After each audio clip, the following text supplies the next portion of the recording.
What's up everyone, Darcblade here with another Hunter's Guide to Monster Hunter Rise Sunbreak. In this video, we're going to be bringing you some full set budget builds, this time for the Sword and Shield.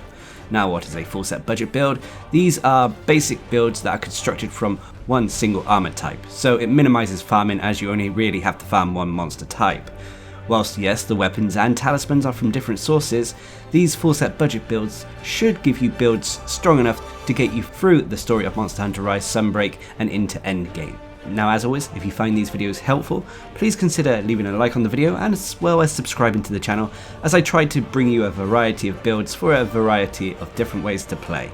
Now when it comes to the Sword and Shield, it still maintains its jack of all trades status, being able to do a little bit of everything. This makes it quite a universal weapon for taking on pretty much any monster in the game.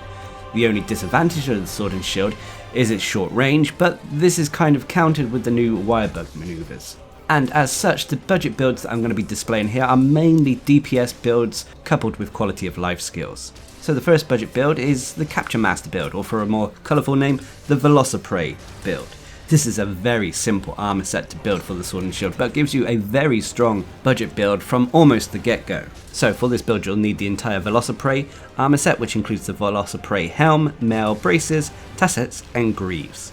For your petalace, this is down to personal preference. I always advise going with an absolute petalace when you're going through the game for the first time, as it gives you that extra health. And then for your talisman, you'll need to get a talisman that has at least weakness exploit level 2 on it.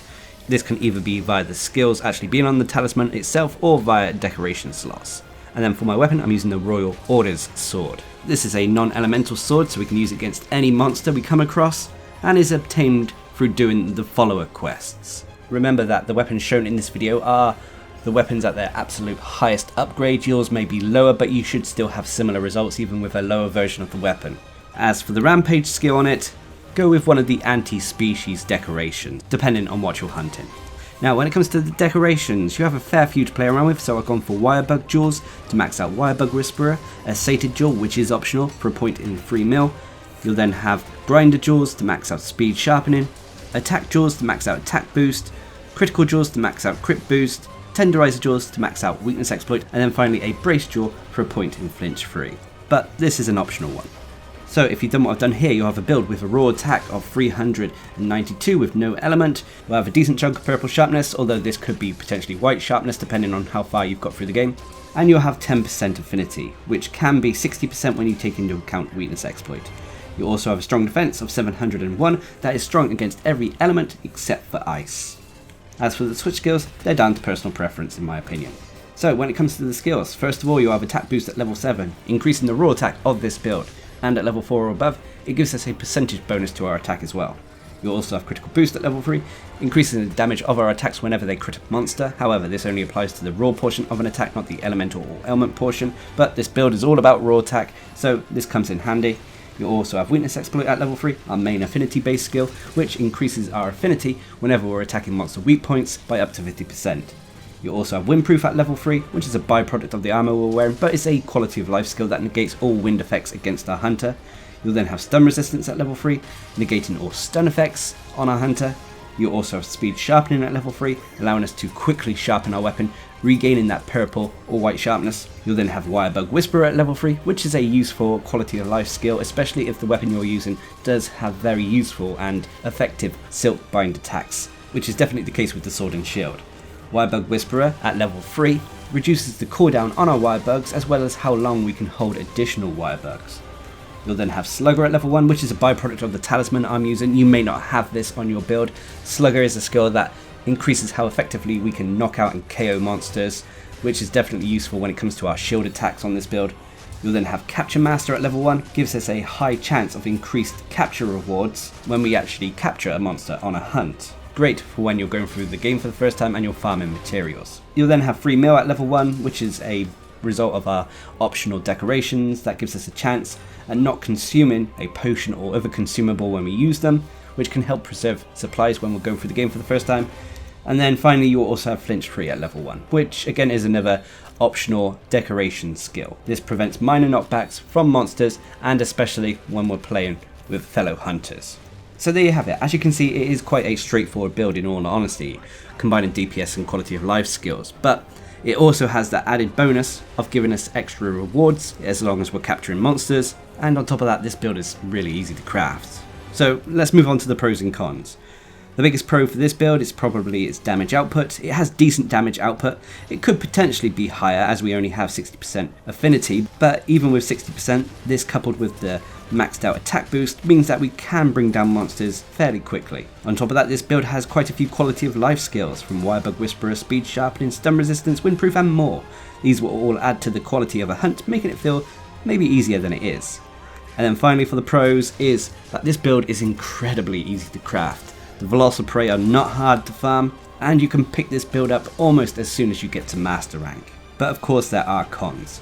One of the biggest cons for this build is there will be times where you may run into sharpness issues, as you can burn through the purple, white, blue sharpness quite quickly. And the other con is, unfortunately, we are kind of lacking in defensive skills. We have no evasion skills or damage reduction skills, and most of our defense will come from either blocking attacks with our shield or utilizing the various counter mechanics in the form of its Wirebug moves. But regardless, if you're looking for an early game budget build to get you through Monster Hunter Rise Sunbreak that is simple to craft but still effective, then I'd definitely recommend the Velociprey budget build. But of course, there is always more than one budget build out there. There are so many builds that you can create. And for the Rarity 9 budget build, I've gone for a build known as the Rathalos build. This is again another DPS focused build, but it's stronger than the first build featured and should see you through to the end of Sunbreak and the start of Afflicted Monsters. So for this build you'll need the full Rathalos set, which includes the Rathalos Helm X, Mail X, Braces X, Coil X and Greaves X. Again, I'm using the Absolute Petalace, but this is down to personal preference.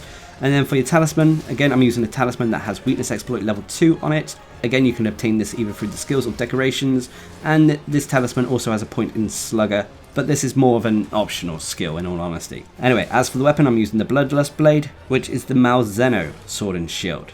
Again, the weapon shown here is at its absolute maxed out upgrade. Yours may be a lower upgrade, but you should still have similar results. As for the Rampage slot on it, unfortunately we can only have a tier 1 Rampage decoration on this weapon, so I've gone for a Spirit Bird doubled. Now, when it comes to the decorations, some of these are optional, but first of all I've gone for Wirebug Jaws to max out Wirebug Whisperer, I've then gone for KO Jaws to max out the Slugger skill, Tenderizer Jaws to max out Weakness Exploit, Critical Jaws to max out Crit Boost, and then Grinder Jaws to max out Speed Sharpening. So if you've done what I've done here, you'll have a build with a raw attack of 403 with a dragon rating of 34. You'll also have purple sharpness with 0% base affinity, which could be 50% when we take into account weakness exploit, and you'll have a strong defense of 731 that is strong against fire, water and ice, but unfortunately weak to thunder and dragon. As for the switch skills, these are down to personal preference. Now with the skills, first of all, again we'll have attack boost at level 7, increasing our raw attack and giving us that percentage bonus to our raw attack.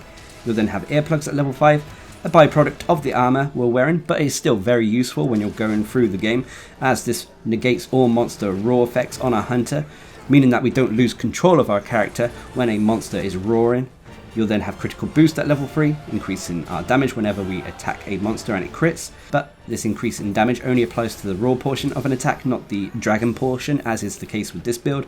You'll then have weakness exploit at level 3, allowing us to have 50% affinity whenever we're attacking monster weak points.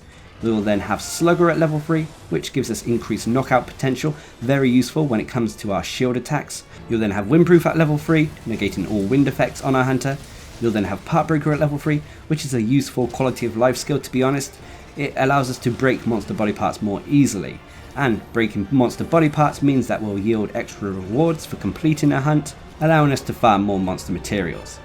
You'll then have Speed Sharpening at level 3, increasing how quickly we can sharpen our weapon. And then finally you'll have Wirebug Whisperer at level 3. Wirebug Whisperer, like I said in the first build, decreases the cooldown on our wirebugs as well as how long we can hold additional wirebugs. So as you can see, again this is quite a straightforward build with quality of life and DPS skills. But even this comes with pros and cons. Again, one of its biggest pros is its damage output. It has very strong damage output thanks to having maxed out raw attack and the affinity based skills. And even though we are using a dragon based weapon, which means that against monsters who are resistant to dragon we may not be dealing maximum damage, the raw attack on this build is so high that it shouldn't matter. Of course, if a monster is weak to the dragon element, then this build will deal even more damage. The next pro is that this build has quite a few quality of life skills. Earplug, Slugger, Windproof, Partbreaker, Speed Sharpening and more. These will add to the quality of a hunt, making it feel easier than it maybe is. And then finally, for the pros, is that this build can be used against pretty much any monster we come across. Like I said, if a monster is resistant to the dragon element, we can simply revert to our shield attacks, and thanks to the high raw attack this build has, we should still be able to bring them down quickly. But of course there are cons. One of the biggest cons for this build is unfortunately you do need a decent talisman to make this build fully work, and the other con is there may be times where we still run into sharpness issues. This is countered slightly thanks to speed sharpening, but it's still something you need to be aware of. But regardless, if you're looking for a decent build to take you through to the end of Monster Hunter Rise Sunbreak's story, to get you into the start of afflicted monsters, then I'd strongly recommend this one. It's straightforward, simple, but very effective. Now, as always, when it comes to these budget builds, they're not set in stone, so if there is something you don't like about them, or you fancy changing a few things, feel free to do so, as that is one of the great aspects of Monster Hunter, as you can always customize and change things to better suit your hunting style. But what are your thoughts? Please leave a comment down below, and until next time, I've been Darcblade, bringing you another Hunter's Guide to Monster Hunter Rise Sunbreak, this time covering budget builds to the Sword and Shield. Hope you enjoyed the video, thanks for watching, subscribe and like for more.